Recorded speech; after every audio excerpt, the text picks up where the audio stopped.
Hey there Crimson Desert gamers, and welcome back to another video. In this video today I want to talk to you about how you can get the Sorcerer's Staff in Crimson Desert. So first things first, I'm just going to show you where I am on the map here. So I'm currently to the west of Riventine Winery. You can see there's a river here. I'll just zoom all the way out here for you. So you can see Herdnand here, you've got the Rocket Hills, you've got Hook Rapids, and then over here basically what you're going to be looking for is the Twilight Grotto. And basically the Silent Falls hideout is actually underneath that.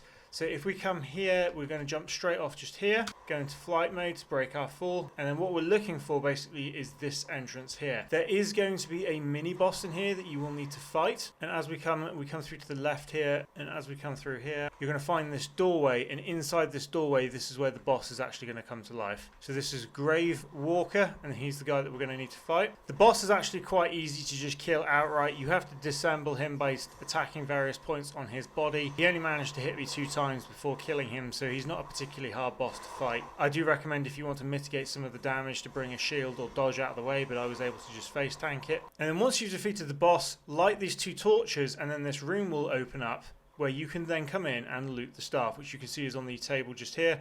So go ahead and pick that up. So as you can see, it's now in our inventory. It's got 18 attack, 1 critical level, and 1 attack level to it. Sells for almost 10 copper. So I really hope that this video helped, guys. Please do drop a like and subscribe if it did, and I'll see you in the next tutorial. Thanks for watching.